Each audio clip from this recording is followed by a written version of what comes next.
ஆண்டவராகிய இயேசு கிறிஸ்துவின் இனிய நாம் மேம்படுவதாக இந்த புதிய மாதத்தில் உங்கள் யாவரையும் பார்ப்பதில் மிகுந்த சந்தோஷம். இந்த வருஷத்தினுடைய கடைசி மாதத்துக்கு வந்துட்டோம். இந்த மாதம் it is a season of celebration. இல்லை, இந்த டிசம்பர் வந்துட்டாலே ஒரு பெரிய மகிழ்ச்சி, நல்ல ஒரு கிளைமேட்டு. இயேசு கிறிஸ்து அவரை கொண்டாடுகிற ஒரு மாதம். எப்போவுமே இயேசு கிறிஸ்துவை கொண்டாடுகிற ஒரு மாதம் தான். டிசம்பர்னால் ரொம்ப ஸ்பெஷல். கிறிஸ்மஸ் வரப்போகுது, ஒரு பெரிய மகிழ்ச்சி. இல்லை, இயேசு கிறிஸ்து நமக்காக இந்த உலகத்திற்கு வந்தார். பொதுவாக கிறிஸ்மஸ்னால் எல்லாருக்கும் ஞாபகம் வர்றது பலகாரம், ஸ்வீட்ஸு, கிறிஸ்மஸ் தாத்தா, சர்ச்சுக்கு புது ட்ரெஸ் வாங்கிறது. அப்படியே பாரம்பரியமாக போயிடக்கூடாது. அது உண்மையான கிறிஸ்மஸே கிடையாது. கிறிஸ்மஸுக்கு மட்டும் புது உடைகள் போட்டு எல்லாருக்கும் ஸ்வீட்ஸ்லாம் கொடுத்து எல்லாருக்கிட்டையும் அன்பாக இருப்பாங்க. கெட்ட பழக்கம் எதுவும் இருக்காது. ஆனால் அது முடிஞ்ச உடனே மறுபடியும் பேக் டு நார்மல் லைஃப். அது ட்ரெடிஷ்னல் ஒரு கிறிஸ்டியன்ஸாக நம்ம வாழவே கூடாது. இயேசு கிறிஸ்து அதற்காக இந்த உலகத்துக்கு வரவே இல்லை. இயேசு கிறிஸ்து இந்த உலகத்திற்கு வந்த நோக்கம் இருளில் இருக்கிற நம்மை மீட்டெடுத்து ஆச்சரியமான ஒளிக்கு கொண்டு போதான் மெய்யான ஒளியாகி அவர் இந்த உலகத்தில் வந்தார். டிசம்பர் 25 தான் இயேசு கிறிஸ்து பிறந்தார் அப்படின்னு கரெக்டாக நம்மளால் சொல்ல முடியாது.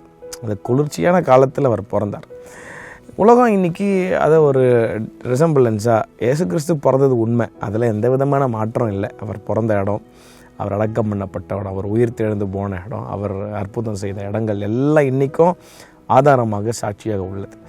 அப்போ இந்த கிறிஸ்மஸில் ஒரு என்ன சொல்கிறது, ஒரு சடங்காச்சாரமாக, ஒரு ட்ரெடிஷ்னல் ஒரு கிறிஸ்டியனாக இந்த மந்த்தை அனுசரிக்காமல், இன்றைக்கி வேதனையோடு தான் சொல்கிறேன், சில காரியங்கள்லாம் ட்ரெடிஷ்னலாக சில காரியத்தை அப்படியே பின்பற்றிட்டு அப்படியே பாரம்பரியமாக அன்றைக்கின்னு மட்டும் சபைக்கு போகிறது, அன்றைக்கி மட்டும் ரொம்ப இந்த மாதத்தில் ரொம்ப நான் இந்த மாதம் குடிக்க மாட்டேன், இந்த மாதம் என் கணவரை திட்ட மாட்டேன், இந்த மாதம் என் மனைவிக்கு உண்மையாக இருப்பேன், இந்த மாதம் என் பெட்ரோலுக்கு உண்மையாக இருப்பேன், ஏன்னா இயேசு கிறிஸ்து பிறந்த மாதம் அப்படின்னு சொல்லி ஒரு ரிலீஜியஸாக அப்படி இருக்காமல் இயேசு கிறிஸ்து எதற்காக வந்தார்? எனக்காக இந்த உலகத்திற்கு வந்தார். கிறிஸ்மஸ் புது ட்ரெஸ் போடுறது பெருசு இல்லை, ஸ்வீட்டு கொடுக்கறது பெருசு இல்லை, சர்ச்சுக்கு அன்றைக்கி மட்டும் போகிறது பெருசு இல்லை. கிறிஸ்மஸ் எதற்காக கொண்டாடுகிறோம், என்ன நோக்கத்தோடு கொண்டாடுகிறோம், அதெல்லாம் உட்காந்து யோசிக்கணும். சும்மா நானும் கிறிஸ்மஸை கொண்டாடுறேன், அதில் ஒரு பிரயோஜனமே இல்லையே. கிறிஸ்மஸ் ஏன் கொண்டாடுறோம்? இயேசு கிறிஸ்து எனக்காக வந்தார். அதை உண்மையாக உணர்ந்து எனக்காக வானாதி வானத்தெல்லாம் விட்டுட்டு மகிமையின் சிங்காசனத்தெல்லாம் விட்டு என்னை போல் ஒரு பாவிக்கு, ஐ டோன்ட் டிசர்வ் இந்த ஒரு பெரிய கிருபை, என்னை போல் ஒரு பாவியை நேசிக்க எனக்காக இந்த உலகத்திற்கு இறங்கி வந்திருக்கிறார். அந்த ஒரு உண்மையை சத்தியத்தை நம்பும் பொழுது அதுதான் ஒரு உண்மையான கிறிஸ்மஸ். அதுதான் உண்மையான கிறிஸ்மஸ். புது ட்ரெஸ் போடுறதுனால யாருக்கும் எந்த பிரயோஜனமும் கிடையாது. அதனால் புது ட்ரெஸ் போடவே வேணாம்னு நான் சொல்லலை. புது ட்ரெஸ் போடுறது தப்பு கிடையாது, போடலாம். ஸ்வீட்ஸ் கொடுக்குறது தப்பு இல்லை, எல்லாம் கொடுக்கலாம். ஒருத்தவங்களை பார்த்து நீங்கள் க்ரீட் பண்ணுறோம், எல்லாம் ரொம்ப சூப்பர். ஆனால் உங்களை பார்த்து இன்றைக்கி நான் ஒரு கேள்வியோடு இந்த ஒரு சின்ன செய்தியை நினைக்கிறேன்.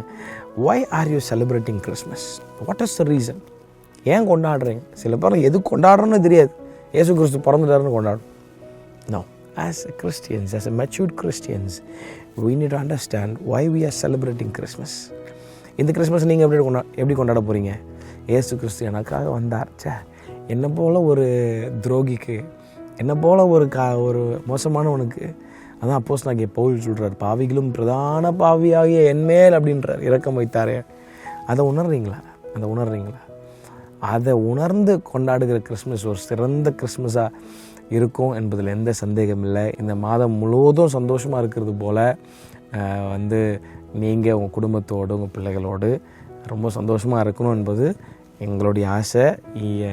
Early morning with Jesus team சார்பாக உங்களுக்கு கிறிஸ்மஸ் வாழ்த்துதலை நாங்கள் தெரிவிக்கிறோம். இந்த மாதம் முழுவதும் இயேசு கிறிஸ்து எனக்காக வந்தார். இந்த மாதம் முழுவதும் மட்டும் இல்லை, ஜீவிய காலம் அதை நினச்சி நீங்கள் ஆண்டவருக்கு நன்றி சொல்லும்போது அது ஒரு சிறந்த கிறிஸ்மஸாக இருக்கும் என்பதில் எந்த சந்தேகமும் இல்லை. ஆமாம், ரிலீஜியஸாக கொண்டாடிடாதீங்க. இன்றைக்கி நிறைய டெனாமினேஷன்ஸ் இருக்குது. நான் எந்த டெனாமினேஷனும் குறைய சொல்லலை. உலக மனுஷனுக்கு நிறைய ஆர்கனைசேஷன்ஸ் நிறைய கண்டுபிடிச்சிருக்கான். அவங்களுக்கு ஒரு கருத்தை வச்சுருக்கிறாங்க. ஆனால் இயேசு கிறிஸ்து அவர் விரும்புகிறதெல்லாம் ஏன்பா இந்த ஜனங்க கொண்டாடுதுன்னு அவர் வேதனைப்படுத்துகிற மாதிரி நம்ம கொண்டாடிடக்கூடாது. ஆமாம், ரிலீஜியஸாக ட்ரெடிஷ்னலாக அப்படி ரொம்ப லீகலிஸ்டிக் கிறிஸ்டியன்ஸாக இல்லை, இயேசு கிறிஸ்து எனக்காக உண்மையாக வந்தார் இன்றைக்கி, அதுதான் கிறிஸ்மஸ். மறுபடியும் அந்த கேள்வி உங்கள் மத்தியில் வைக்கிறேன். why are you celebrating Christmas? what is the reason? அந்த 2 கேள்வி கொஞ்சம் யோசிங்க. you will have a blessed Christmas. நல்லா கொண்டாடுங்க. கர்த்தர் தாமே உங்களை யாவரையும் ஆசீர்வதிப்பாராக. ஆமென்.